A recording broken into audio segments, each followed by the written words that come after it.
my name is Kathleen, and this is my page, New You on Ustream Live, my page, my channel, New You on Ustream Live.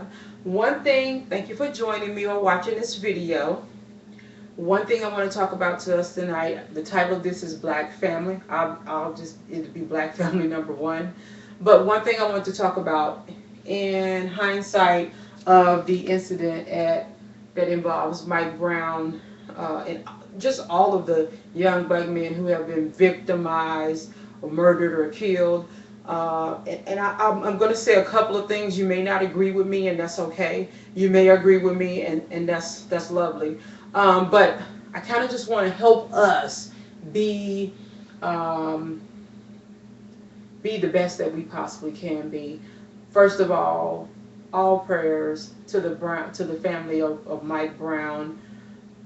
I couldn't imagine. I just couldn't imagine. So prayers to them, okay? Prayers to Ferguson, prayers to St. Louis. I've lived there for years before I moved here to Cincinnati. So I'll talk a little bit about that. Before I moved to Cincinnati, one of the things that I did was kind of research the city to kind of see where I was moving to. And one of the things I found out, of course, is Cincinnati's history uh, with prejudice, racism, the whole, wow, Cincinnati is deep. I mean, I know it's a lot of states like Cincinnati because it's like the African American people have been hated since day one. I don't even know why. You could hate someone because of their skin color. It's ridiculous to me. I think the word racism in itself needs to be eradicated because basically racism is just pure evil. There's no real reason behind racism except for nonsense and pure evil. What would make you take a human being and hang him pretending like he's a dog? Well, I can't even say that because you wouldn't do that to a dog. So it's incomprehensible to me. It makes no sense to me. I wouldn't dare give racism any value. I do understand that that's the term that we use, but I wish we would just say that these people, and we do call them hate crimes because that's all it is. It's just hate. It is the highest form of evil on the planet. And just, to understand racism, all evil is a thought. It is a thought. It's all it is a thought. It's not even real.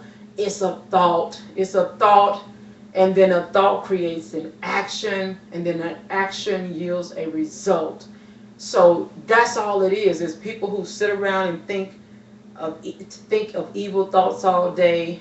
They create it in their minds, then they act on it, and then the result is, in a lot of cases, is Mike Brown, the young man who they say is mentally ill in California, who was a victim, the young black man at Walmart who was shot with a toy. Obviously, they say he was holding a toy gun, and somebody called and says a black man at Walmart with a gun.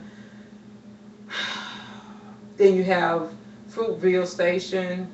It's ridiculous. It's so ridiculous until there's really no excuse for it. And it's really nonsense at the end of the day. It's complete nonsense. Now, of course, it's real to us because we are living it. We are experiencing it. I have 6 black brothers, a black father, a black grandfather, a black husband, a black son. Yeah, so it's real to me. So, but one thing I want us to do, I thought about what could we do. I love the fact that they're marching. I love the fact that they're protesting. My heart, I'm telling you, is with Ferguson, Missouri right now. Just everywhere this thing is happening. But I thought about some of the things that we could do. And so I want to talk about those things. And I'm going to be short. I hope I stay under 15 minutes with all of this. But one thing I want us to think about is that this is the reason why I really want us to step away from society for a minute. I know it's hard because we're already in here and we live in America and all of that, but I really want us to just kind of step away from society for a minute, think about the choices that we make.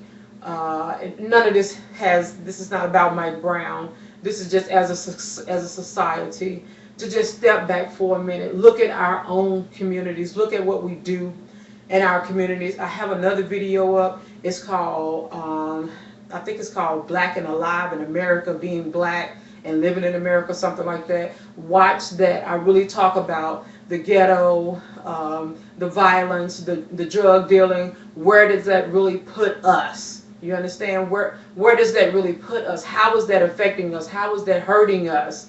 And so I really want you to pay attention to that. But going back to thinking about everything that's happening right now, how can we, I'm all about preparation and prevention. I love preparation and prevention because, you know, it causes you to not experience a lot of the heartache that you will experience in life if you are prepared and you know how to prevent certain things from happening.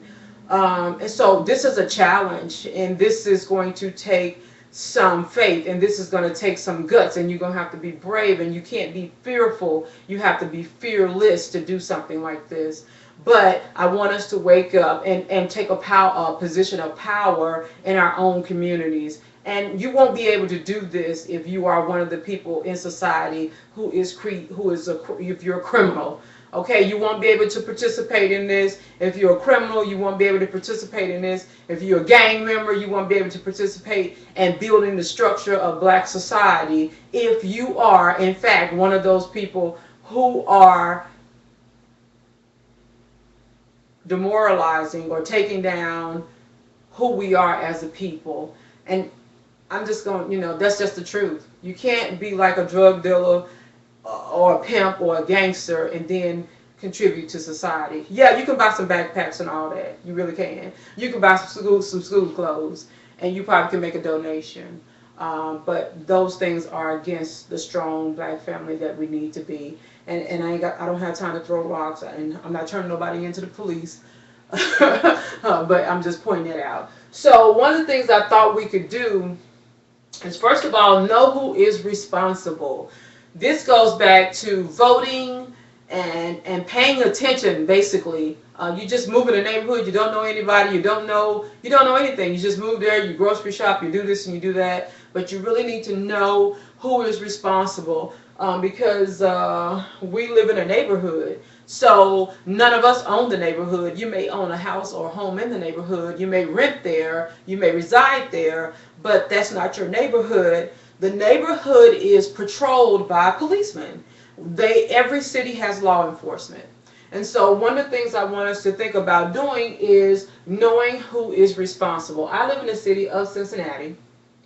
And so one of the things I know is the governor. The governor is John Kasich, and I hope I'm pronouncing his name right.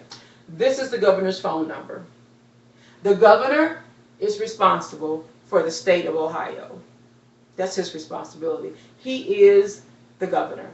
So, do you know the governor of your state? That's very important. Know who is responsible, okay? If anything happens at your home, you are responsible. Who's responsible at your home? The adults are. The mother, the father. You're the ones who are responsible. So, know who's responsible.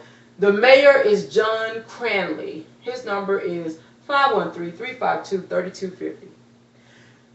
He is responsible for the city, the area that I live in. Who is your mayor? You need to know that. Find out what his name is, what his phone number is. I mean, these are elected officials. We should be able to call them if we're having problems, if we have issues. Not after something happens, but hey, are you watching my neighborhood right now? Are you focused on my community right now?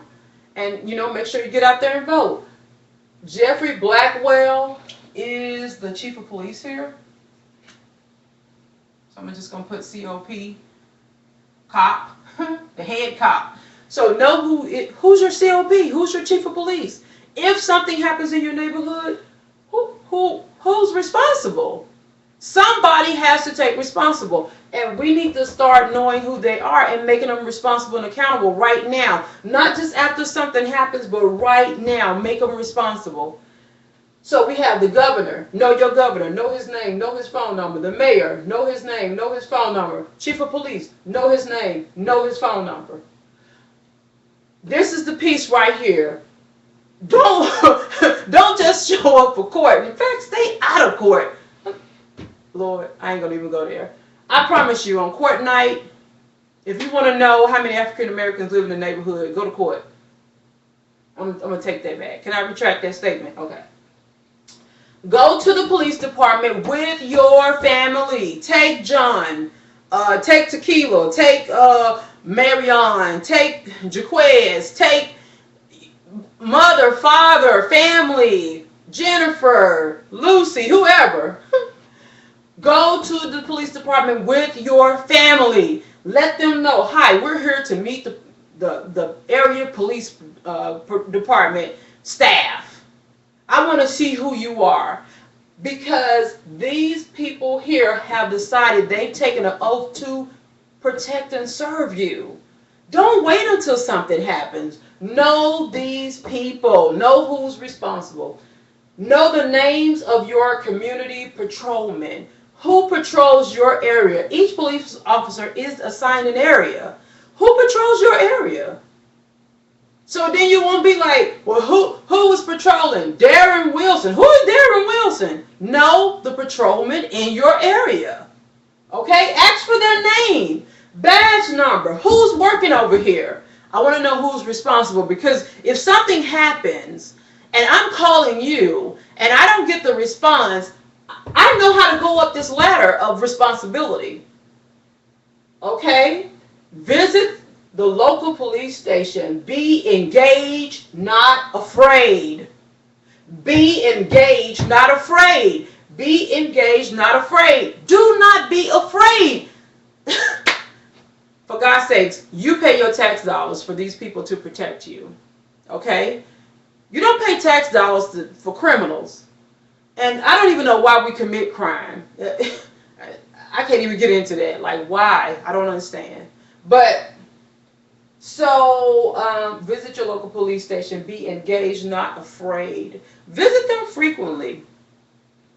Once a week, once a month, I don't know. Visit them. Go to the police station. Hey, I'm here. I said, that sounds so crazy. That is so strange. Why would you even do that? Because we've got to move into a position of power. We've got to move into a position where we know who's accountable and who's responsible. And they got to know that we're going to have that presence of mind. They got to know that we're going to have that demanding, not commanding, but we demand that you do your job, because that's what you're getting paid for. So this is your chain of command, basically. And this is what you need to do. This is my suggestion. Especially, I don't have children at home. My children are grown, they're married, and I want them to follow this, because we have to do something. And they can change the laws and they can do all of that, but nothing, and you can talk to a school teacher about that, nothing has the impact that it has when you communicate with someone and everybody knows I'm holding you responsible and I'm holding you accountable. Ask any school teacher, I promise you, they will tell you when a parent shows up and shows that they care about their child, that's effective. So just keep that in mind, okay? So that's my take on what we can do, okay? So, hey, this is Family One, knowing who's responsible. Thanks.